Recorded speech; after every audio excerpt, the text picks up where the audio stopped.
Ethan couldn't believe it. After a few weeks of flirting, Sarah, the woman he'd been crushing on since they met at a mutual friend's party, had suddenly gone cold. One minute, she was laughing at his jokes, leaning in close. The next, she was giving one-word responses to his texts. What happened? He replayed their last interaction over and over, trying to pinpoint the exact moment he'd messed up. Was it the time he'd asked her to hang out too soon? Or was it when he mentioned his ex-girlfriend?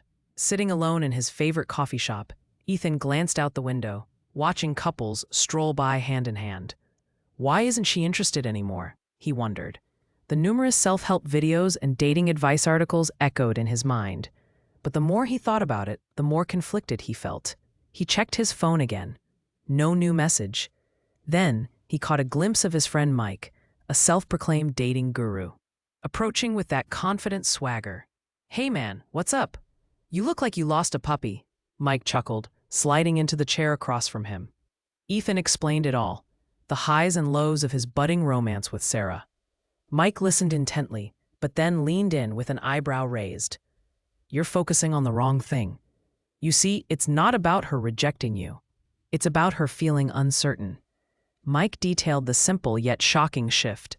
Women are drawn to confidence, but it thrives not just in self-assurance, but in making them feel secure in their choices. Instead of chasing her, let her come to you. Give her space.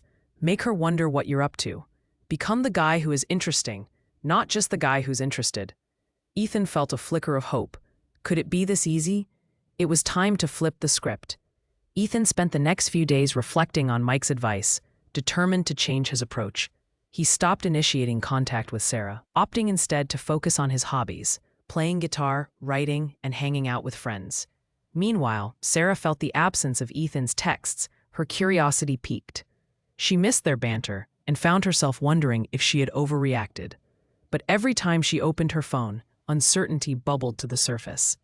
Did she really want to pursue things with him after all? One evening, as Ethan strummed his guitar at the local bar, he noticed Sarah enter with a group of friends. Though his heart raced, he remembered his resolve to remain composed. When their eyes locked, a spark flickered. Ethan smiled and returned to his music, determined to let her see the confident, independent side of him, rather than the insecure guy who awaited her texts. Sarah, on the other hand, felt a mix of emotions, regret and intrigue.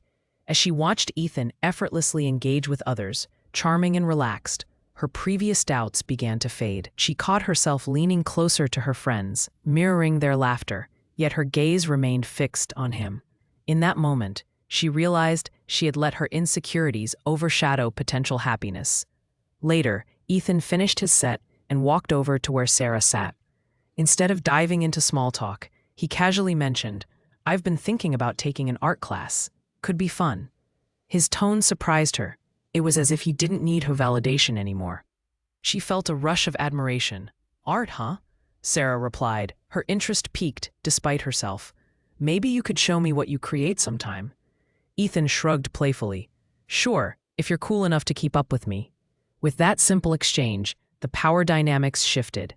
Ethan had become the intriguing mystery, and Sarah, the one now eager to engage. The lesson here resonates powerfully. Confidence and independence are attractive, and sometimes stepping back is the best way to invite someone in.